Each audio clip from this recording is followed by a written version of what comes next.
सजात्म स्वरूप परम गुरु शुद्ध चैतन्य स्वामी ने नमः। कुछ प्रायोगिक प्रयोग आध्यात्मिक अपने स्वयं से स्वयं का अपनी आत्मा का निर्णय करने के लिए कुछ उदाहरणों के माध्यम से समझने का प्रयास कर रहे थे। यहाँ कह रहे हैं कि क्या मैं यानी कौन? आत्मा इस शरीर से भिन्न हूँ? एक प्रश्न मन में खड़ा होता है, क्योंकि अनादि से जीव ने इस देह में, इस जड़ पुद्गल में ही मैं और मेरापना इससे जुड़े संबंधों में किया। संयोग और संयोगी भाव में एकत्व करके अनादिकाल से यह जीव 84 के चक्कर में भटक रहा है। यदि मैं सिद्ध समान अशरीरी हूँ इसका निर्णय करना है तो इस बात का हमें विचार करना पड़ेगा। कि कौन सा विचार? कि मैं आत्मा सिद्ध समान ही हूँ और सिद्ध परमात्मा का तो शरीर होता नहीं है, अशरीरी है, अरूपी है, अनाहरी है। तो जब वो हमारे जैसे ही छद्मस्त अवस्था में थे, अज्ञान मिथ्यात्व अवस्था में थे, और जब उन्हें सद्गुरु सत्शास्त्र का संपर्क, उनको संयोग मिले, उन्होंने अपने तत्व को समझा, उस तत्व के द्वारा जीव अजीव का भेद और भेद विज्ञान किया, अजीव को अजीव माना, जीव को जीव माना। और जिस जीव तत्व की आत्मा की हम बात कर रहे हैं, जो मैं स्वयं हूँ, उसकी यहाँ हम चर्चा कर रहे हैं। रूपातीत स्वभाव जे केवल दंसन नाणी रे, ते ध्याता निज आत्मा हो ये सिद्ध गुण खानी रे। उपाध्याय शिव विजय जी बताते हैं, वीर जिनेश उपदेशे सांभल जो चित्त लाई रे, आत्म ध्याने आत्मा रिद्धि मणे सभी। क्या बता रहे हैं? कि रूपातीत जिनका स्वभाव है, केवल दर्शन और ज्ञान स्वरूपी जो है, ऐसे सिद्ध परमात्मा को ते ध्याता निज आत्मा। जब हम उनके स्वरूप को अपने निज आत्मा में ध्याते हैं तो एक न एक दिन हम सिद्ध स्वरूप को जरूर पर्याय में प्रकट करते हैं। सम्यक दर्शन से लेके केवल ज्ञान और मोक्ष का एक ही मार्ग है। तीनों लोक में, तीनों काल में इसके अलावा दूसरा कोई मार्ग नहीं है। अब आप कहते हैं कि शरीर आदि तो नाम कर्म के उदय के निमित्त से जीव के साथ यानी आत्मा के साथ एक क्षेत्रावगाह के लिए थोड़े समय के लिए आया है।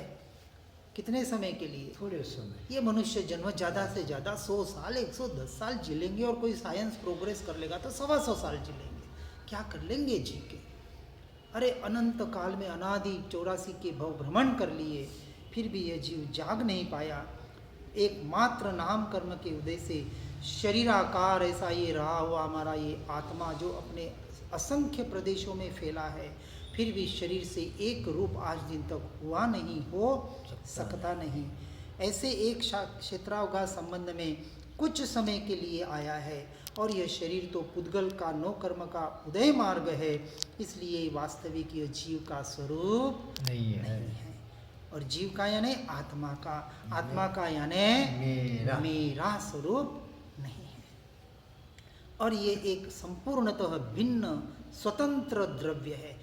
दो द्रव्यों की यहाँ हम बात करते हैं, एक ये जड़ पुद्गल द्रव्य और एक जीव चेतन तत्व जो मैं हूँ, जिसमें आज दिन तक मैंने मैं और मेरापना नहीं किया।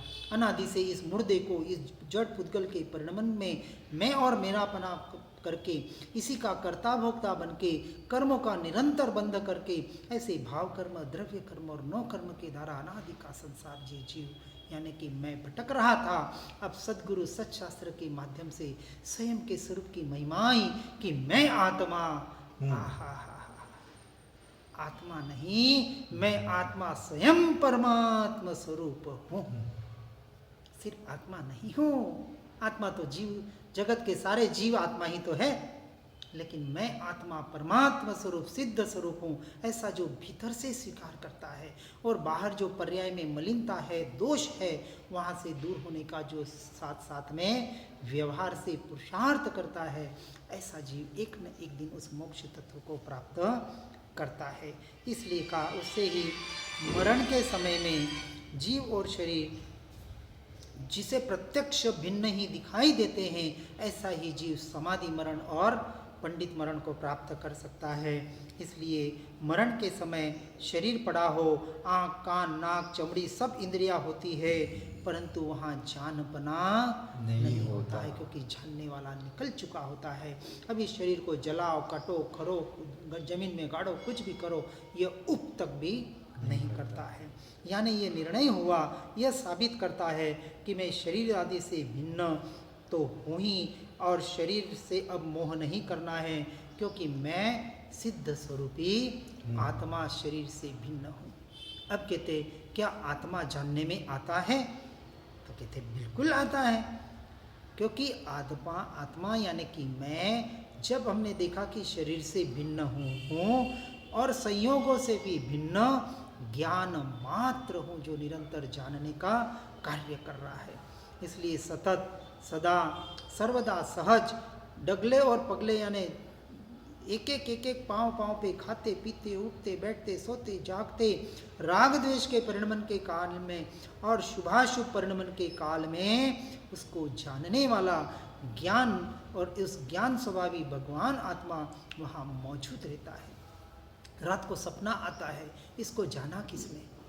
जानने वाला मौजूद है। गहरी नींद आती है, हम उठते और कहते हैं आहा आज आनंद आया, गहरी नींद आई। उस गहरी नींद आई, उसको जाना किसने? क्योंकि जानने वाला हर समय मौजूद है, और वो जानने वाला तत्व जो है वही मैं हूँ।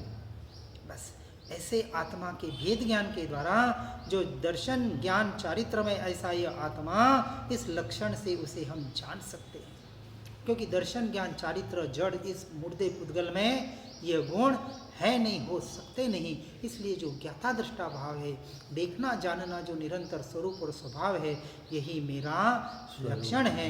और उस लक्षण के द्वारा मैं अपने स्वयं की पहचान करके अपने स्वयं में अनंत काल के लिए लीन हो सकता हूँ। और इस अनंत काल के लीनता का नाम सम्यक दर्शन, सम्यक ज्ञान, सम्यक चारित्र की एक रूपता, जो केवल ज्ञान से मोक्ष तक हमें पहुंचाएगा। इसलिए इस भेद को छोड़कर भी अभेद सत सनातन मैं हूँ, वह हूँ ही, उसमें कोई एक अंश मात्र भी शंका न हो। ऐसे गहरे गहरे में पूर्ण महिमा पूर्वक, पूर्व अर्पणता के साथ, ध्यान पूर्वक, उपयोग पूर्वक बहुत अपनी आत्मा की पकड़ हर जीव कर सकता है। जिन्होंने भी केवल ज्ञान पाया और सम्यक दर्शन उसके लिए पाया, इस मार्ग से ही पाया। दूसरा कोई तीनों लोक तीनों काल में उपाय नहीं है। बाहर के पूजा पाठ विधि विधान तपस्या कितने भी शरीर को कष्ट दे दे, मन वचन काया की क्रिया से धर्म नहीं होता। साधन है, उस साधन से हमें उस साध्य तक, जो ज्ञान दर्शन मेरा स्वभाव है, उस स्वभाव तक हमें पहुंचना ही पड़ेगा।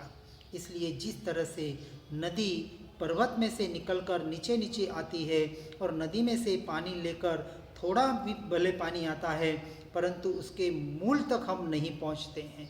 मूल कहाँ है? ऊपर है। हम सिर्फ पानी देख लेते हैं, लेकिन पानी के उद्गम स्थल तक हम नहीं पहुंच पाते हैं।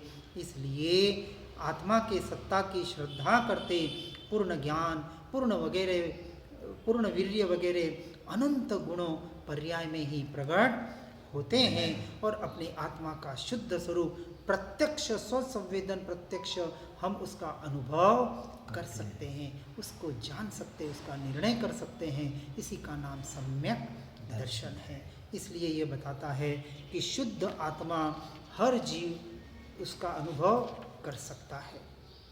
अब कहते हैं कि धर्म स्वयं से स्वयं में होता है, उपादान की योग्यता से होता है, निमित्त से नहीं होता है। निमित्त होता है पर कार्य निमित्त से नहीं होता है। जब उपादान का, जैसे मेरे कर्म में कोई गुस्सा आना हो तो कुछ न कुछ निमित्त होगा, लेकिन कब होगा? जब मेरे कर्म के उदय में होना होगा तब होगा। और निमित्त नैमित्तिक संबंध मात्र बताया जाता है। तो कैसे कहते हैं कि निमित्त यानी स्वयं के सिवा जो दूसरा द्रव्य, जिसे हम ज्ञेय कहते हैं, जो जीव या अजीव हो, इसलिए हम कहते हैं कि 9 तत्व में या 7 तत्व में एक जीव तत्व यानी आत्मा वो मैं हूँ, और 6 के 6 द्रव्य अजीव तत्व में चले जाते हैं। क्योंकि 5 अजीव द्रव्य से तो मुझे लेना देना नहीं है, लेकिन मेरी आत्मा के सिवा अन्य जीवों से भी मुझे क्या लेना देना? कुछ भी लेना देना नहीं है। सभी जीव अपने अपने कर्मों के अधीन हैं, अपने अपने प्रारब्ध के अनुसार परिणमित हो रहे हैं। वहाँ से भी दृष्टि हटाकर जब मैं अपने स्वरूप पर, स्वभाव पर दृष्टि करता हूँ, तब मैं अपने आप को पाता हूँ।